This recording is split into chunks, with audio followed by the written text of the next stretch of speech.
to this afternoon's episode and this week's episode of Children's Church Online. It's so great to be with you again, presenting the Bible in a child-friendly, easily digestible way.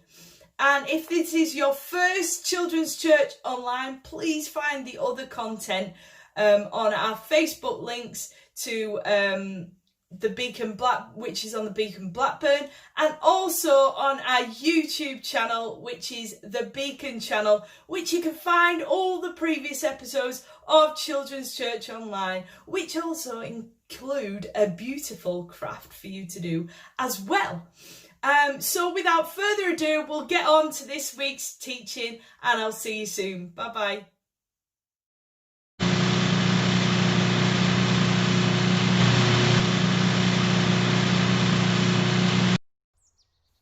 Hello and welcome to the teaching section of this week's Children's Church Online.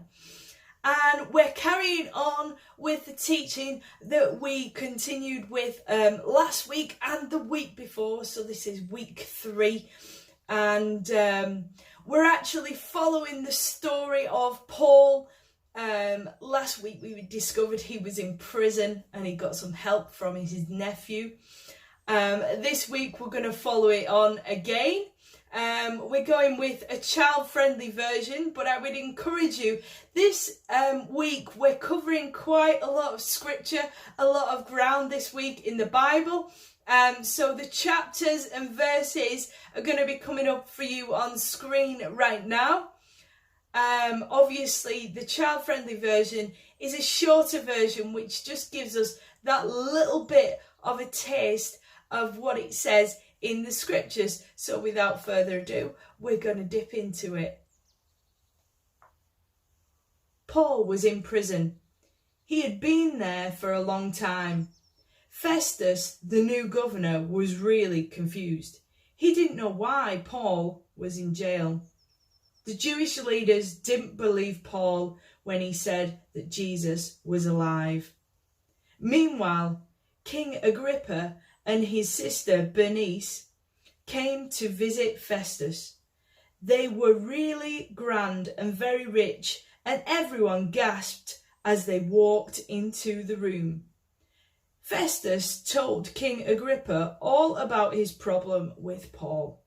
So King Agrippa asked to see Paul. The meeting room was full of army officers, chief priests, Jewish leaders and important people in the town, all ready to hear what Paul had to say. Paul stood up and explained that when he was younger, he was called Saul and he lived in Jerusalem. When he heard about Jesus, who had died and now was alive, he didn't believe it. In fact, he put lots of the Christians who believed this in prison. But then one day, when he was walking on the road, a bright light appeared in the sky and he fell to the ground. Then a voice from heaven said, "Why are you asking me?" It was Jesus speaking to Saul, and he told him to change his ways and work for him. Saul became known as Paul. Jesus told Paul that if people changed and said sorry for not believing, then all the bad things that they had done would be forgiven and they could become Christians too. Paul explained that when he told others the good news about Jesus, the Jewish leaders got really cross with him and put him in prison. What a fantastic bit of the Bible. We were learning a bit more about Paul and his journey actually in jail. So he's not free. Nevertheless, he's still talking about his experience further down the text that I've just read through. He talks about his experience of when he actually became a Christian, when he turned round his ways, when he was forgiven, because in fact Paul was somebody who persecuted Christians. he would actually taunt them and do terrible things to them. But he was not off God's radar. God had a plan for him, just like he has a plan for each and every one of you. So never write yourself off. And you always have that chance as well to come to God. You always have that chance, even if you don't have an experience like Paul, where Jesus comes to speak to you. You can speak to him and you can give your life to Jesus afresh today. And so without further ado, we're going to go on to our craft corner, where we're going to do a craft linked in with this teaching.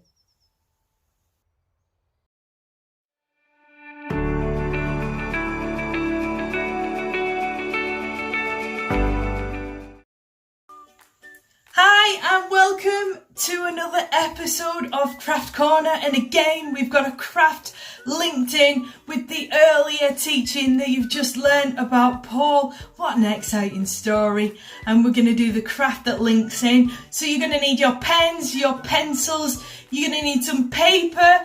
If you've got some coloured paper as well on this craft, that'd be great. You're also going to need some A4 plain paper and some scissors, so assistance with younger children needed on this craft.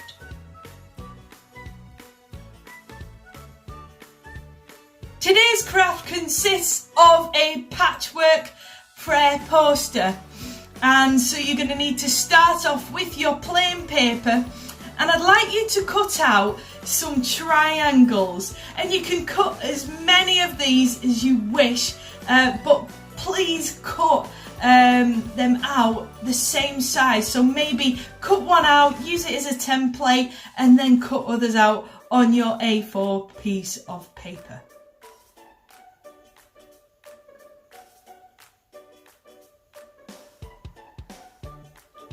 Once you've got all your cutouts done, I've got one here.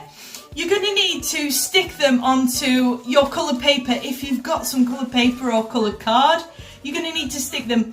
And because they're triangles, they fit together quite nicely, so I could probably stick that one right there. Just leave a little bit of a gap between them to show the patchwork.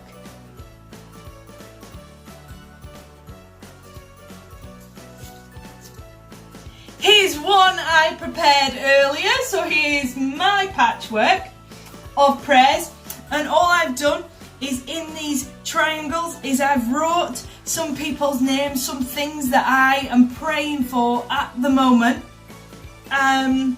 Some of the things are different, and then obviously I've used some stars to decorate, and again we've got our scripture, which is our focus scripture, just written on the top there. It's going to come up on screen for you now, and it says this: "Call to me and I will answer you. I will tell you wonderful and marvellous things that you know nothing about."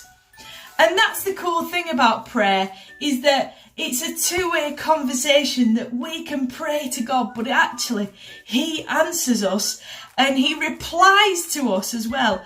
So when we're praying about some of these things, sometimes we may well be prepared for God to reply to you and speak to you about your prayers.